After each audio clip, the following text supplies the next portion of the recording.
संस्कृत में षष्ठ पाठ भवतु भारतम छे ते आपणे आजे शुरू करीशुं।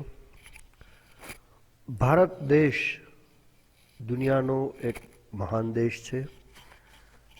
भारत देश ने आपणे भारत माता कहीए छीए।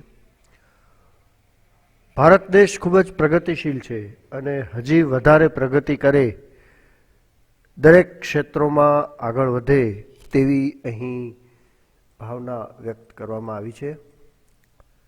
सौ प्रथम आपणे एनिमेशन फिल्म द्वारा जोईए अने त्यारबाद दरेक वाक्य वांचता अने समझता जशुं।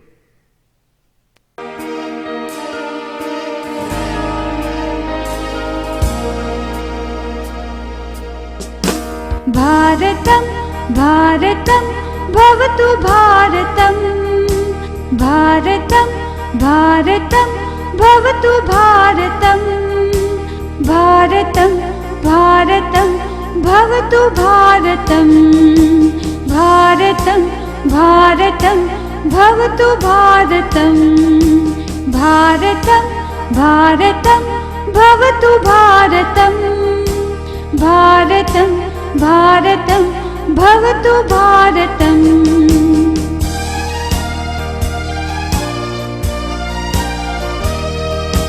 शक्ति संभृतं युक्ति संभृतं, शक्ति संभृतं युक्ति संभृतं, शक्ति युक्ति संभृतं भवतु भारतं, शक्ति युक्ति संभृतं भवतु भारतं।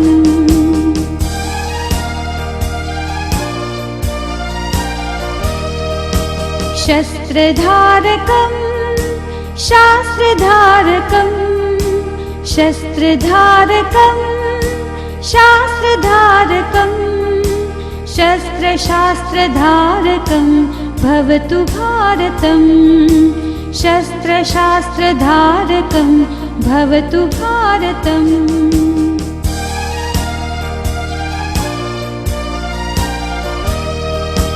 रीति संस्कृतं नीति संस्कृतं, रीति संस्कृतं नीति संस्कृतं, रीति नीति संस्कृतं भवतु भारतं, रीति नीति संस्कृतं भवतु भारतं।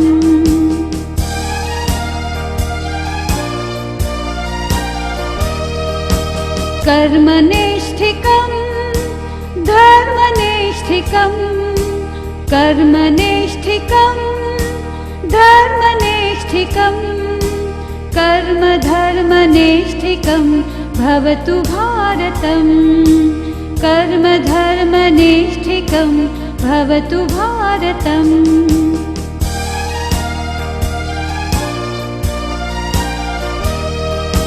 भक्ति साधकं मुक्ति साधकं, भक्ति साधकं मुक्ति साधकं, भक्ति मुक्ति साधकं भवतु भारतं, भक्ति मुक्ति साधकं भवतु भारतं। भारतं भारतं भवतु भारतं, भारतं भारतं भवतु भारतं, भवतु भारतं, भवतु भारतं।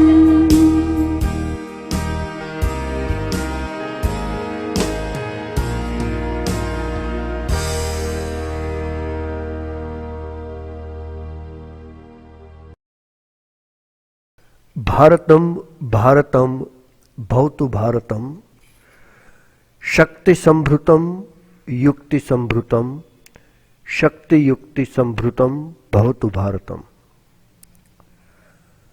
भारत देश शक्ति थी भरपूर थाओ, भारत देश युक्ति वाळो थाओ। आम शक्ति अने युक्ति थी आपणो देश भारत देश संपन्न थाय। भारत देश पोतानी तथा बीजानी रक्षा करवा माटे શક્તિઓથી ભરપૂર થાય, આપણો દેશ સ્વવિકાસ સાધવા માટે યુક્તિવાળો થાય, ભારત દેશના લોકો શક્તિ અને યુક્તિવાળા થાય તેવી શુભકામના અહીં રજૂ કરવામાં આવી છે. અનેક એવા ક્ષેત્રો છે જેમાં આજે ભારત અવ્વલ નંબરે છે. આગળ વધીએ.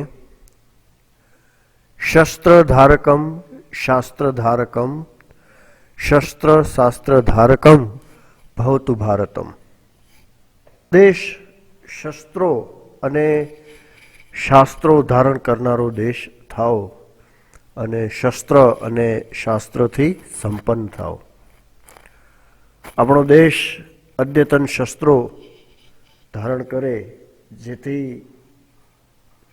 કોઈ દુશ્મન આપણને કોઈ હાનિ પહોંચાડી ન શકે.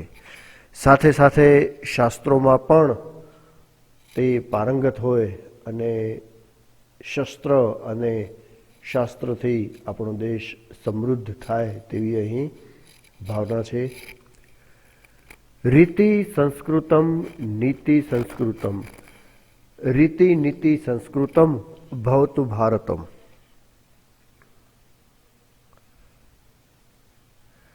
ભારત દેશ સંસ્કારી જીવનશૈલીવાળો અને નીતિ નિયમવાળો થાવ. સંસ્કારી રીતિ અને નીતિથી ભારત દેશ સંપન્ન થાય. આપણા દેશના લોકો સંસ્કારી થાય અને નીતિ નિયમો યુક્ત જીવન જીવનારા થાય. આમ સંસ્કારી જીવનશૈલી અને નીતિ નિયમો વાળો આપણો દેશ ખૂબ આગળ વધે તેવી ભાવના છે.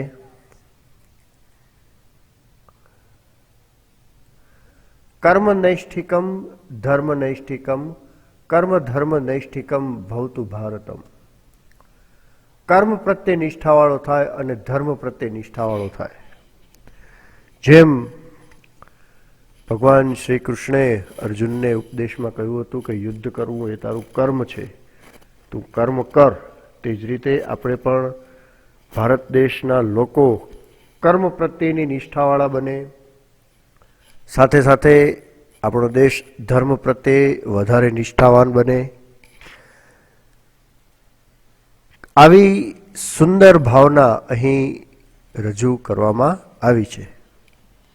ભક્તિ સાધકમ મુક્તિ સાધકમ ભક્તિ મુક્તિ સાધકમ ભવતુ ભારતમ. ભારતમ ભારતમ ભવતુ ભારતમ. ભારત દેશ ભક્તિ સિદ્ધ કરનારો અને મોક્ષને સાધનારો થાવ. ભારત દેશ ભક્તિ અને મોક્ષ બંનેમાં સિદ્ધિઓથી સંપન્ન થાય તેવી અહીં ભાવના છે. ભક્તિ યોગથી જ મુક્તિ મળી શકે તેમ છે અને ભારતનો ધાર્મિક વારસો ખૂબ જ વિશાળ છે.